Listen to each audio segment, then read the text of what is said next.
Hey, I'm Jonas. In this video, I will guide you through all the details of the Dimensional Rift in Dragon Nest Sea. Now, without further ado, let's start.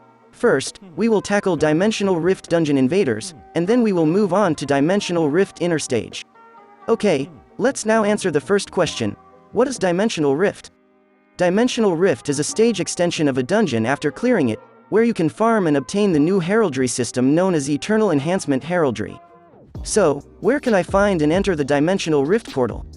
The Dimensional Rift portal appears after you've cleared a dungeon stage from Labyrinth 15 difficulty and above. The main indicator is when you enter a dungeon, and the scenery changes to a purplish tint with the sky altered. This is the indicator that the Dimensional Rift portal will appear at the end of the dungeon. To tell the difference between a normal dungeon and a Dimensional Rift dungeon, consider the following. A normal dungeon looks like this. There is no change in the sky or scenery. A Dimensional Rift dungeon looks like this. The screen fades to black, and the sky or scenery is changed.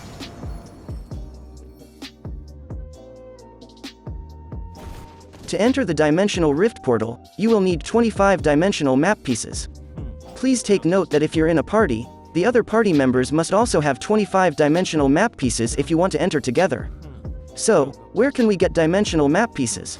Dimensional map pieces drop upon killing any type of dungeon invaders, be it a normal one, a tomb invader, or a Dimensional Rift dungeon invader.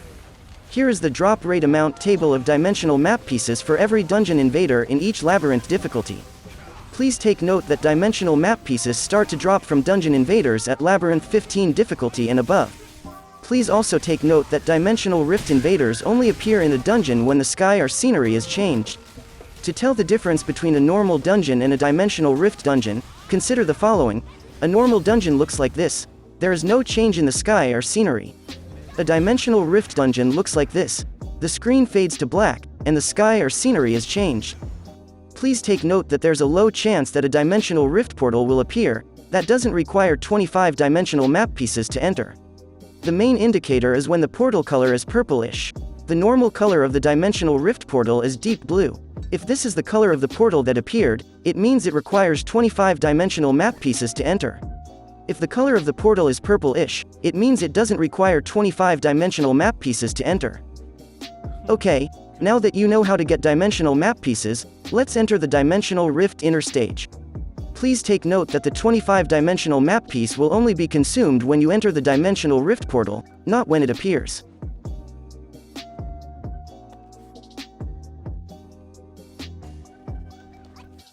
Upon entering, the first enemy that will appear is named Dimension Keeper SC12.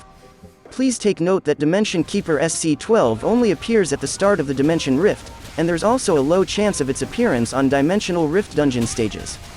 These are all the dropped items upon killing Dimension Keeper SC12 in each labyrinth difficulty. After killing Dimension Keeper SC12 inside the Dimensional Rift stage, you have the choice to either leave the stage by going through the portal located in the south part of the stage or press the device in the center to open another dimensional tunnel that will lead to another stage, summoning another Dimensional Rift invader. To be able to press the device in the center, you will need an item called Eternal Dimensional Token. It will consume one Eternal Dimensional Token upon clicking the device. So how do we get Eternal Dimensional Tokens? Eternal Dimensional Tokens are dropped alongside dimensional map pieces upon killing any kind of dungeon invaders, and they only start to drop from Labyrinth 15 difficulty or above. Just like what I've shown you before, here is the drop table for the amount of Eternal Dimensional Tokens and dimensional map pieces for every kind of dungeon invaders, starting from Labyrinth 15 difficulty and above. Okay, as I've said before, clicking the central device will consume one Eternal Dimensional Token, right? You may be wondering and asking yourself, if my other party members have 100 tokens, and I only have 5 tokens, can I just let my other party members who have more tokens than me click the central device if I run out of tokens? First of all, when clicking the central device, it requires that all party members must have at least 1 token in their inventory. If someone in the party doesn't have Eternal Dimensional Tokens anymore, they won't be able to click the central device and open another dimensional tunnel to the next stage, even if the other party members still have a lot more tokens. Another thing to remember is when a party member clicks the central device, the deduction of 1 Eternal Dimensional Token is not per person but is applied to all party members who have Eternal Dimensional Tokens. In other words, if there are 3 members in the party, and each of them has at least 1 token, Clicking the central device deducts 1 token from each participating member, ensuring that all members contribute tokens for the activation. Okay, now that you know where to get and how eternal dimensional tokens are used, we will now click the central device and head on to the next stage. The portal for the next stage will be opened upon clicking the central device, and it is located in the north. You can look up at the map to find where the north is. Upon entering the next stage, another dimensional rift invader will appear, and this time they will drop Eternal Enhancement Heraldry box fragments, and Lunar Eclipse Stigmata. After killing the enemy, the central device will appear again, and if you still have eternal dimensional tokens, you can repeat this process over and over as long as you and the other party members still have eternal dimensional tokens. You might be wondering, what if we are 3 in a party, and the 2 of us have, let's just say, 30 tokens left, but the last one has no more tokens? Can we still continue? Yes, the 2 of you can still continue. If the last party member has no more eternal dimensional tokens to use, they will have to leave the party in order for the 2 of you to continue. On some occasions, there's also a low chance of triggering special events with different bonus rewards. Here is a list of special events that might appear inside the Dimensional Rift stage. The first one is the Double Invader event. When this event is triggered, another Dimensional Rift monster will appear. The second event is the Gold Goblin event. When this event is triggered, gold goblins will spawn, and they will drop gold upon killing them. The third event is the Crazy Duck event. When this event is triggered, crazy ducks will appear, and they will drop Eternal Enhancement Heraldry box fragments. The fourth event is the Hound event. When this event is triggered, you will receive a 16-second cooldown buff. Okay, now that you know the gameplay loop of Dimensional Rift, let's shift our focus to the items dropped inside the Dimensional Rift. At the start of the Dimensional Rift stage, Dimensional Keeper SC12 will appear. As I mentioned earlier, Dimensional Keeper SC12 will only appear at the first stage inside the Dimensional Rift, and there is also a low chance for Dimensional Keeper SC12 to appear in dungeon stages as a Dimensional Rift dungeon invader. Here is the item drop table upon killing Dimensional Keeper SC12 in each labyrinth difficulty. Now, let's move on to the drops of other Dimensional Rift monsters inside the Dimensional Rift stage. These are the items dropped upon killing the other Dimensional Rift monsters inside the Dimensional Rift stage, starting from Labyrinth 15 difficulty and above.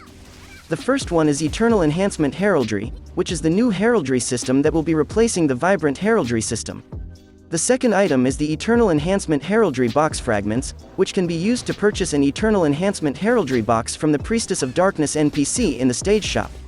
The third item is Lunar Eclipse Stigmata. This is the drop rate chance or amount table for these items. However, in this video, we will focus on the Eternal Enhancement Heraldry. There are 4 rarity grades for Eternal Enhancement Heraldry: Magic, Rare, Epic, and Unique.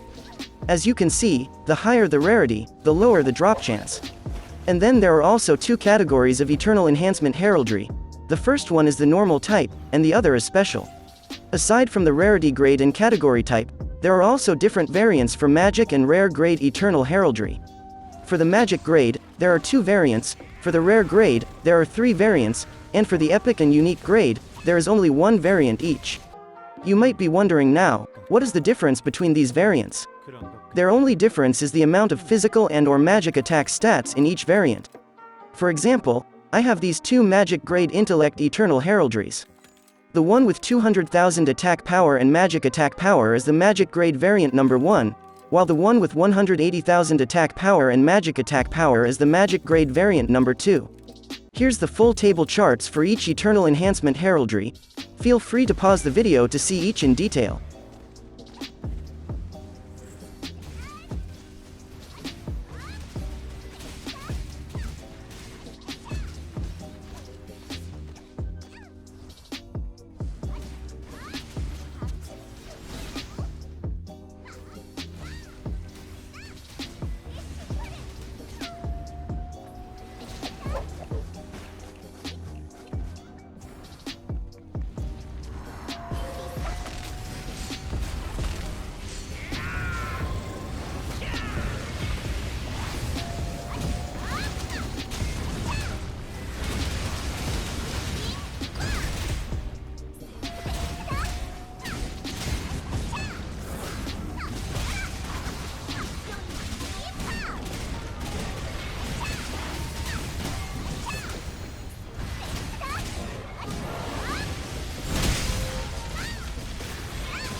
And there you have it.